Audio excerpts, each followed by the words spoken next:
นะโมตัสสะภะคะวะโตอะระหะโตสัมมาสัมพุทธัสสะนะโมตัสสะภะคะวะโตอะระหะโตสัมมาสัมพุทธัสสะนะโมตัสสะภะคะวะโตอะระหะโตสัมมาสัมพุทธัสสะพุทธังธัมมังสังฆังนะมัสสามิ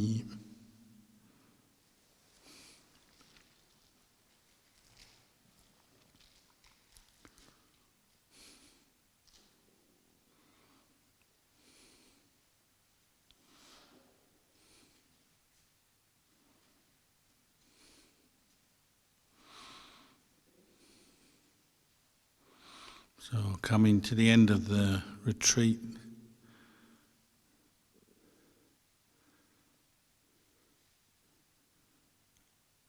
may be a good time to reflect on how things have gone for you, what went well, what was difficult.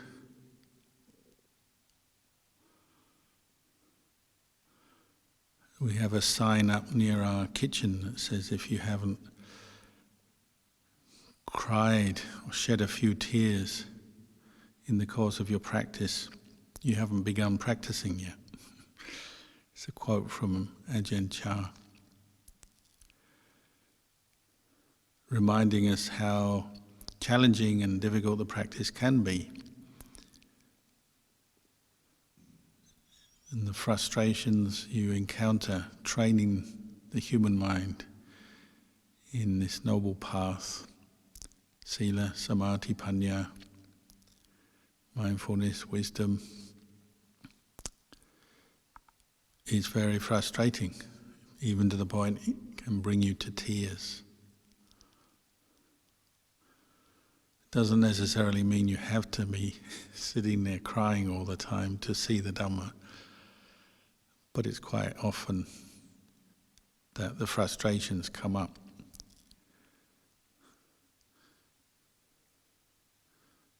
If they're not coming up at all, then maybe that's a sign we're still following the way of comfort and convenience rather than the way of Dhamma. This is another one of Ajahn Kalyano's sayings. If you haven't begun, if you're still following desires and moods, you haven't begun practicing. This is why it's so useful to practice at home.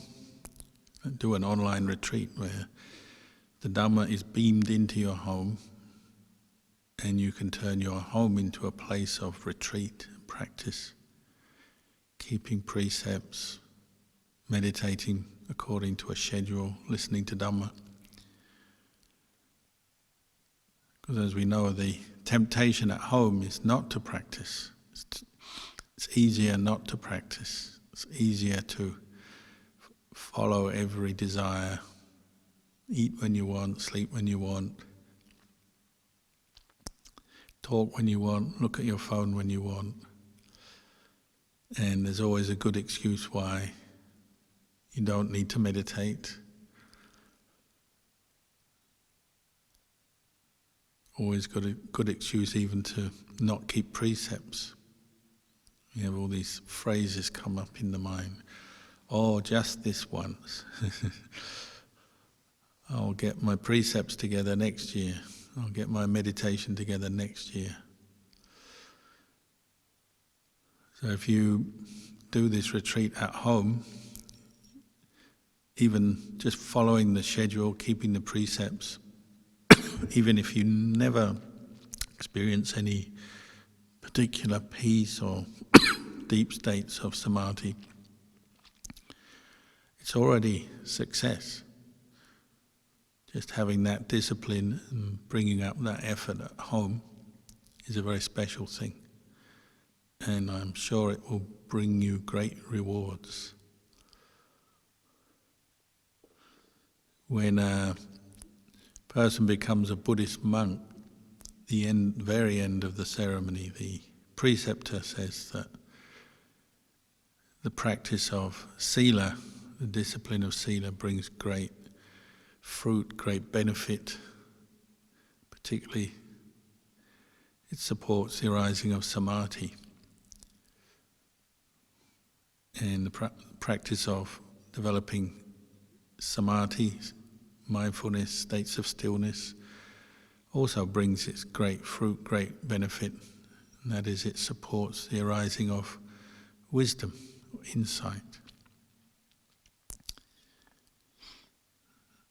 The Buddha even went as far as to say if you have insight into impermanence, even just for a day, it's better than living 100 years without insight.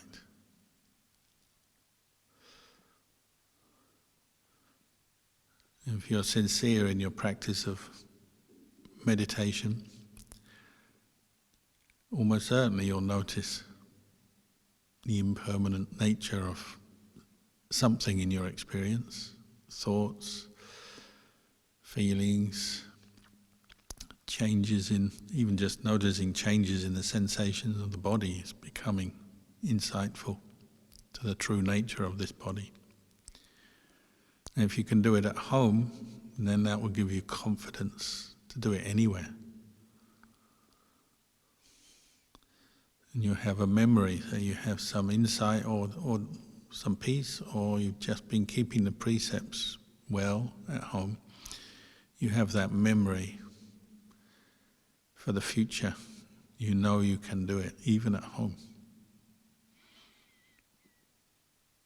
You may even change your attitude towards the place you live. You realize, even at home I can practice the Dhamma. One way the Dhamma practice works is through repetition, regular, frequent practice. As we discussed yesterday, do it a lot, meditate a lot, keep the precepts a lot, listen to the Dhamma a lot. So if you're doing it a lot at home, you're developing certain perceptions, memories that stick with you. A very common one is that people have their Dhamma place in their house. Maybe they have a shrine of some sort, table or bookcase, or place where they have a Buddha or a picture of Buddha or some teachers. And in that corner they do some chanting or meditate regularly. Corner of a room, wherever. That's why it's good to set it up well to support that, to support the practice of chanting or meditation. So maybe not so much in a corridor or a place where you're just walking through or other people walk through, but a place where you can sit quietly in front of your picture or your statue. Because over time it will increase your mindfulness and awareness of the practice of your sila, of your meditation object, of the Buddha, of the teachings, the Dhamma, when you're in that place. Many, many people have said they've been caught into a particular mood that's come up, taken them by surprise. Fear, worry, anger. And they, being in that place where they normally practice meditation, seeing their picture or their statue, they have gained mindfulness enough to be patient with that mood. They've managed to let it go or change their thinking in a time when it's very unskillful into something more skillful, because of the perception of that part of their house or that area as their place of practice. Quite naturally it brings up more wholesome feeling, more wholesome thinking. Ideally it's the same when you come to a monastery. You see the monastery as a place of practice because it's a place where Sangha lives. So when you arrive at a monastery you tend to be a little bit more mindful. What you say, what you do. Ajahn Chah used to set up a sign at the gate of the monastery saying, this is a monastery, It's a place of practice, a place of respect. And in the old days, people would take their shoes off when they saw that sign and came in the gate. So they walk into the monastery barefoot, like they did in the time of the Buddha. And they also had a sign on one of the trees nearby that says, "Hey you, keep your voice down." The trees were talking to people, because quite often we're not mindful at all. We're just talking and we get exuberant and shout and have fun. But a monastery is a place of practicing mindfulness. So the sign would just remind you, become mindful of what you're doing, where you're walking, what you're saying. Another part of the sign would say, the appropriate way to dress, appropriate way to behave in the monastery. So if you have a corner of your house where you've meditated and you have a picture of Buddha or a teacher or a statue, it has the same effect. It just brings up the recollection of certain aspects of the Dhamma, and that's really helpful over time, because we get so lost in our moods and we follow our moods all the time when we're not mindful. We react to things all the time. And what we like, we seek out and we chase after and we think about, and that determines how we do things. What we don't like also determines how we do things, what we say, what we think. So if there's something you don't like, you tend to want to push it away, avoid it, get rid of it. Something you like, you want to keep, you want more of. And as you become more mindful, you notice how much that is going on in your day. And this is like following moods and desires. But as you become mindful, you see, you don't necessarily have to follow every desire, every mood. You can know it, but you don't necessarily have to speak on it or act on it. So if you've been keeping the precepts at home, you hopefully have disciplined yourself enough not to follow entertainments, not to speak harshly or tell lies. You've been celibate, you've not killed anything, not stolen anything. That becomes part of what you associate with the practice, and even then associate it with your home. It develops a good atmosphere when people are practicing mindfulness. The home becomes a place where you feel safe and secure, but not simply because you've got high walls and doors and windows with bars on, but because of the way you're practicing in your home. Develops a good feeling if people are keeping precepts, practicing mindfulness.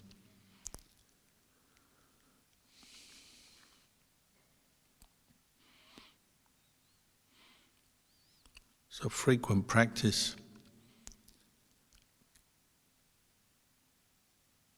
helps us to train the mind to bring up wholesome mental states and abandon unwholesome mental states.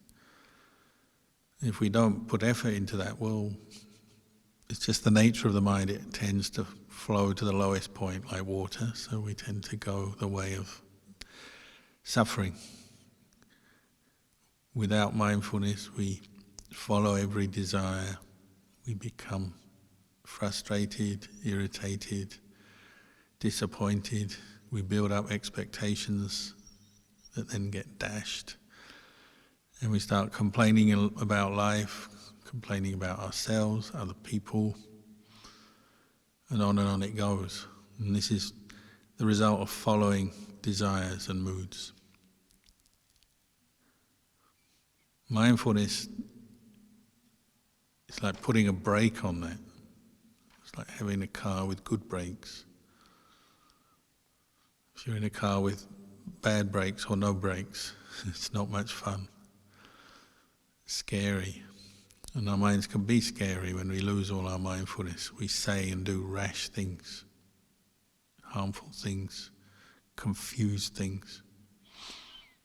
As we practice mindfulness, you're putting a brake on the mood so that then you can maybe know what is helpful and not, know the difference between a wholesome and an unwholesome thought, or speech and actions as well. We can start separating out by seeing our own intentions, the intention that lies behind each action.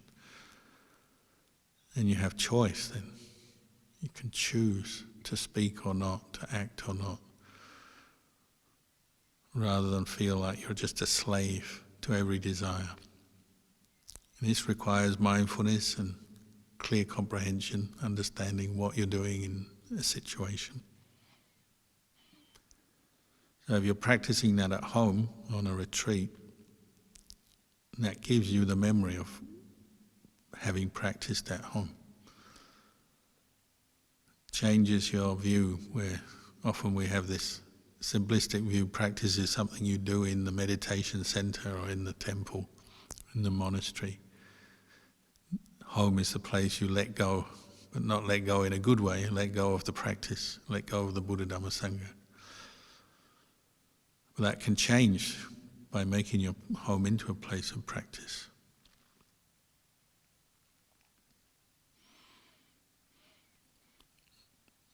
And as our understanding develops, discernment, wisdom arises, you can separate between the wholesome and the unwholesome better. One thing that we always get caught up in is this reaction to having unwholesome thoughts once we become aware of them, and feel guilty because we have anger or worry or we're not peaceful. But really we're aiming to develop the patience and then the mindfulness to just know, but not to build on the suffering. If you're already suffering, that mental state has come up, your aim is just to know but not to follow it. Because if you can know it with mindfulness, then you can let it go. But you don't have to judge yourself if you're truly mindful, or blame yourself for having an angry thought or a worry. But always aim just to be mindful of it and know it.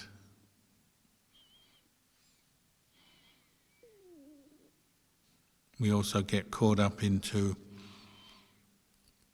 doubting about desire and wanting, and say, I shouldn't want anything, shouldn't have any desires, and then we get annoyed with ourselves for having all these desires. You have to accept, if you've been living in the world following desires for many years, well, they'll come up. So we have to just keep coming back to establishing mindfulness and knowing our own mind and then what we're doing. And not all desire is our enemy. You have to have the desire to practice, the desire to keep precepts, the desire to meditate, the desire to listen to the Dhamma. And this comes from having faith and confidence in the teachings. So unwholesome desire always leads to some form of suffering. But wholesome desire leads to skillful action. The wholesome desire is not to be abandoned or ignored, it's to be cultivated. It's part of the practice, part of the path. And as you're practicing, you may steer your mind with wholesome desire, skillful desire. So this is why we make periods of time, say, to practice metta meditation, perhaps. You're bringing up the wholesome desire of goodwill to yourself and others. There's a very powerful conditioning force. We make time to practice some mindfulness of breathing, to do walking meditation,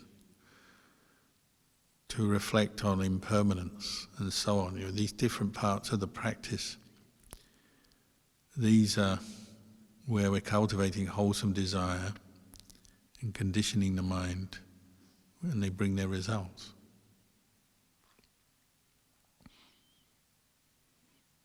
And just walking meditation in your home between two walls or a corridor or wherever it is, again, changes the perception of your home. This is now a place you can walk meditation, if only for 10, 15 minutes. Slowly walk back and forth, practicing mindfulness, not doing anything else. You don't have to look at anything, read anything, listen to anything.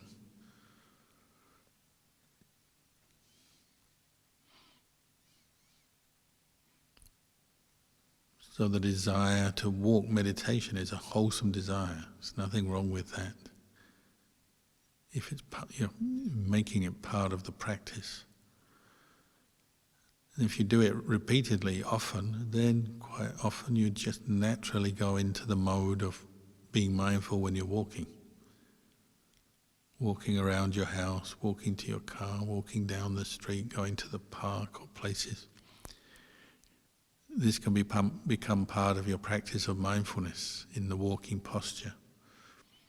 Standing, waiting for things, you can be mindful of standing. And sitting. And you'll find if you practice meditation regularly, which means you're going to have to do some of it at home, because you can't always go out to a temple or monastery. If you practice meditation regularly, you'll find there are those times when your mind naturally inclines towards being mindful of the in and out breath. So when you're sitting, you have a few moments, you're not sleepy, you're not disturbed, distracted. You might quite naturally go to the breath. Or walking, you quite naturally go to practice mindfulness of the movement of your feet, the pressure of your feet on the ground, because you've done it before. It's that familiarity brings up perceptions of the breath, mindfulness of walking, reflecting on impermanence. If you've reflected on impermanence once and it made sense to you, it gave you some understanding in that situation where you're able to let go of a bit of suffering. Maybe you're just feeling bad because something went wrong in your day, but you reflect, well, this too will pass, it's just a feeling, it's just a situation that was unpleasant. But with mindfulness and with the reflection on impermanence, you know that, so you consciously let it go. Well, that's something you can return to later in another similar situation. And you build up experience like that, having seen things before and seeing what you need to do in a situation or with a certain mood, then you can do it again because you know it's worked. Little by little your mind becomes stronger in the Dhamma, more mindful, more insight, better at letting go, better at being patient with difficulties without creating suffering out of things. So it becomes the norm to go to mindfulness, to go to insight when you experience suffering, rather than previously maybe the norm is to go to despair. What do I do? How do I overcome this? Why is my life so awful? Why is the world against me? And we all know despair. But as you practice the Dhamma, that can become your normal mode of mind, going back to developing more mindfulness, stronger mindfulness, going towards the more positive mental states that bring a sense of well-being and happiness. Stuff will still come up, but instead of reacting in the same old way, you can react with Dhamma. And they say you don't react with Dhamma, you respond with Dhamma. That's the proper word.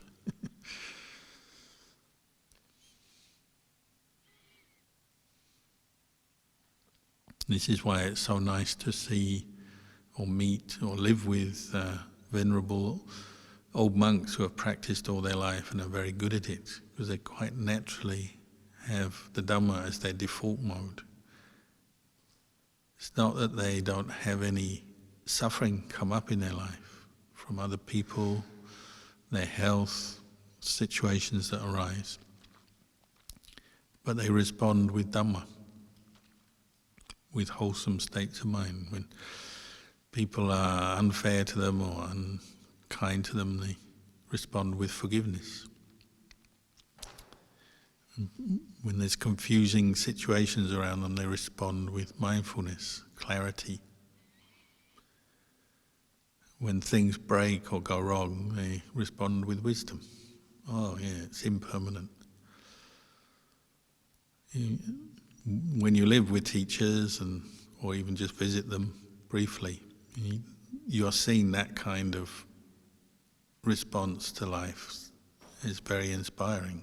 It's both relaxing, sets a good example, and it inspires you. So say like venerable old monks when they're facing the pain and sickness of old age, but they're not stressed by it. They just, yep, that's what human bodies do when they get old. Aches and pains, life-threatening illnesses, yep, that's what happens when you get old.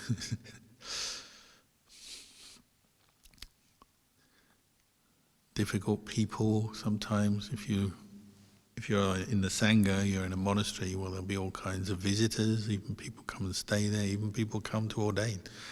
Some of them don't yet understand the Dhamma very well, so they bring their issues, their problems with them.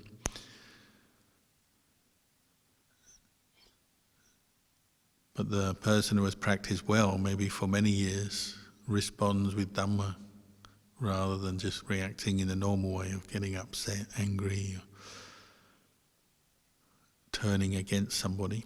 You just know, that's the way it is. When you aren't trained, it's like that.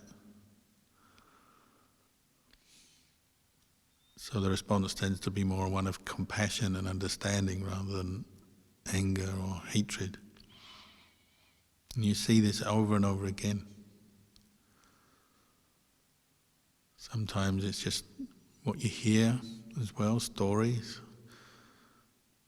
I always like to quote Lumpur Sao, who is the teacher of Lumpur Man, the very great grandfather of the modern forest monk tradition in Thailand. He's a very quiet,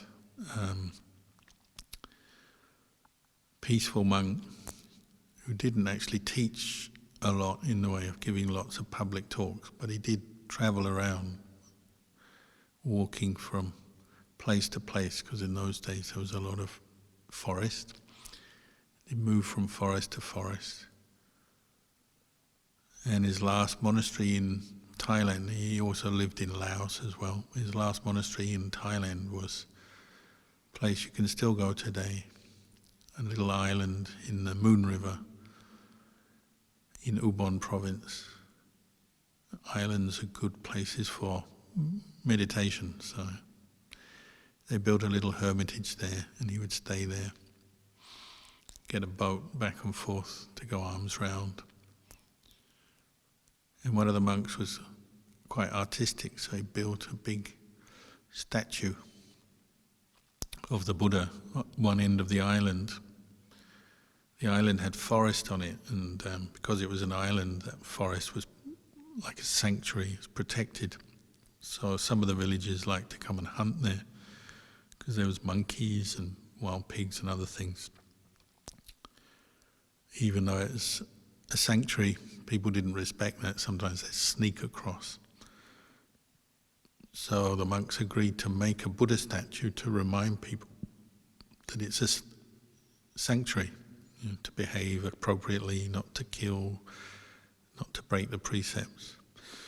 So they built this big Buddha statue on one end of the island. So all the river traffic, all the boats coming up the river would see the Buddha, and most people would be very happy to see this big Buddha statue sitting there serenely in the middle of the water on this island. As you would, you'd see the Buddha, it makes you feel warm, happy, think of the Buddha teachings as you row your boat past. But then Lumpur Sao went away on a journey, travelling through the forests as he would do in the dry season for quite a few months. So only one or two monks were left in the hermitage. Because normally he had a lot of monks living with him, because he's such a wise and peaceful teacher.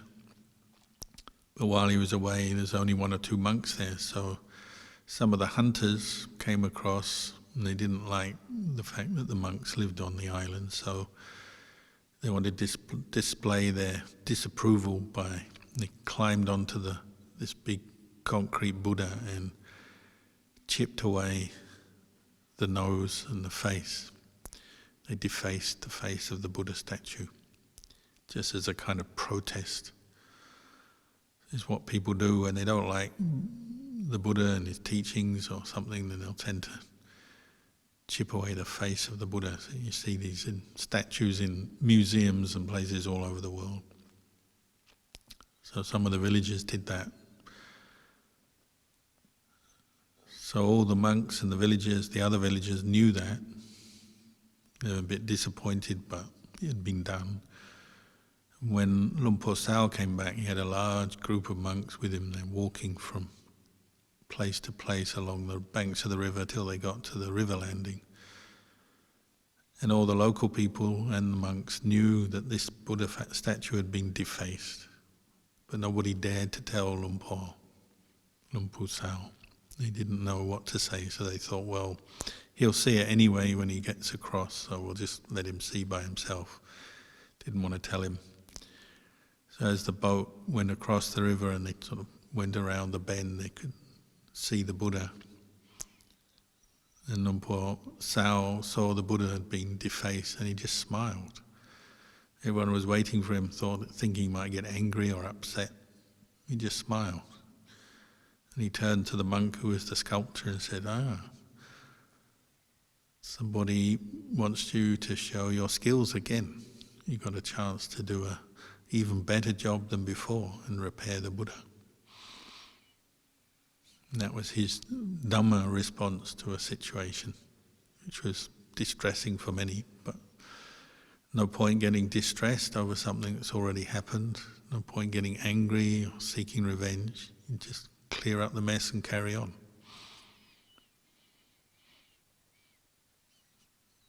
Dhamma practice tends to be like that.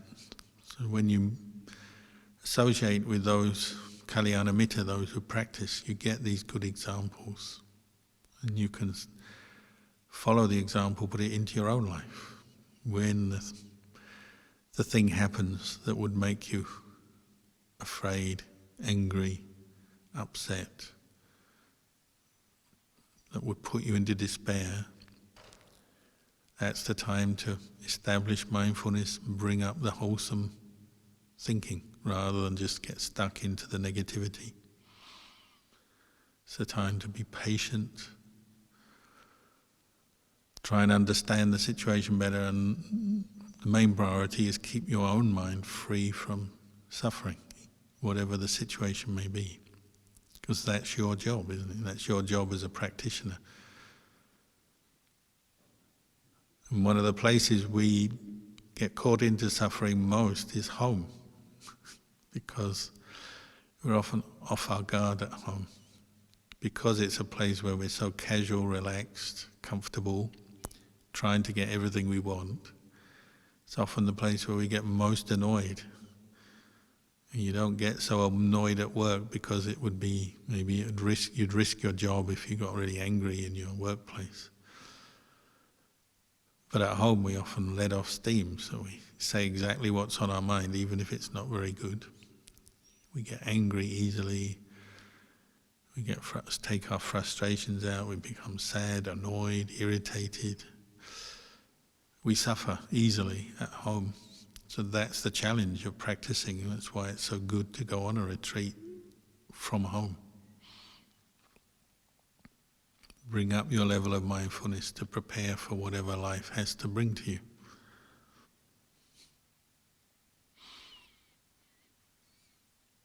Sometimes it's the main quality to bring up, the main quality of Dhamma to bring up is just patience. Life requires us to be patient with many unwanted, unexpected, unplanned situations from other people, from our own body, our own health, from the world around us. Not everything is to our liking. Some things are unpleasant. But if we have patience, we can respond with the Dhamma. Sometimes patience is all you need, just being aware of the situation, but maybe there's not much you need to do other than just know it and not let your mind fall into any more negativity or suffering in reaction to that situation. Just wait, and sometimes the problem resolves itself because you're consciously being patient. Patience is not always, this passive quality also. It's something you're consciously doing with awareness, with understanding that maybe there's nothing that can be done with this. It's something you get from meditation, isn't it? You have to be patient with many feelings, memories, painful feelings, stuff that comes up that you can't change or get rid of, but you just be patient with until it passes.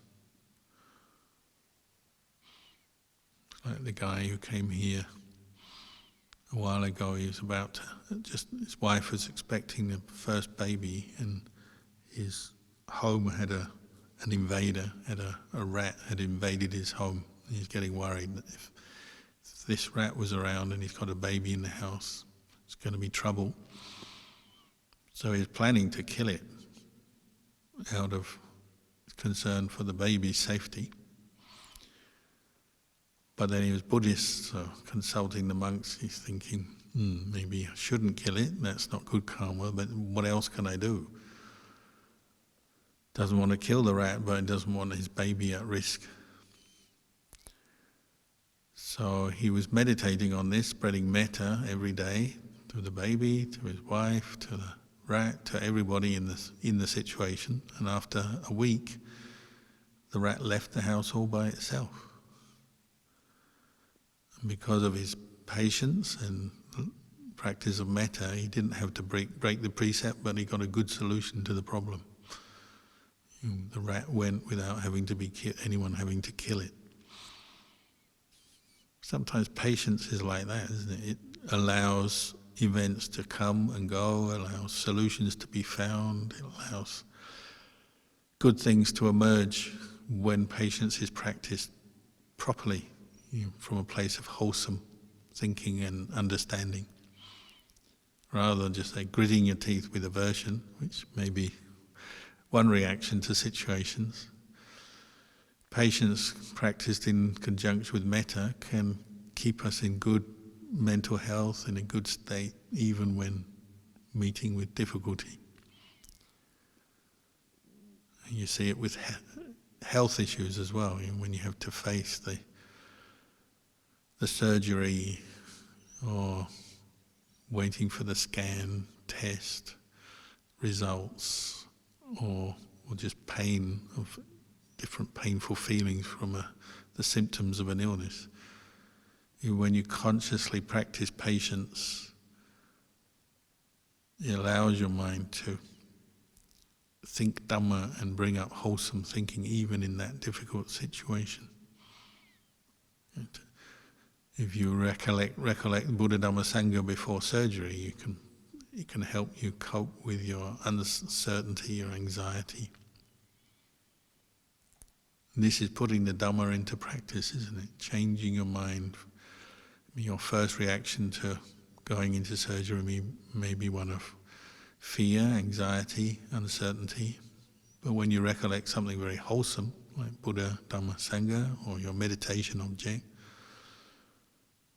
that fear and anxiety can be set aside by the power of Dhamma, bringing up the Dhamma in response to a challenging situation. This is how we practice, and if you've done it once, you can do it again. You get more trust in your own practice. You understand the mechanism, what you need to do to abandon the suffering, to bring up the wholesome Dhammas that will free your mind from suffering. You understand what you need to do, and then you can apply it, even in what we call daily life, even at home or in different situations out in the real world. Dhamma doesn't differentiate whether you're in a monastery or in the real world. The Dhamma is the Dhamma. So if you put your mind on Dhamma, Sila, Samadhi, Panya, then you get good results wherever. At work, at home, in the monastery, at the polar ice cap. It doesn't really matter, does it? Dhamma is Dhamma.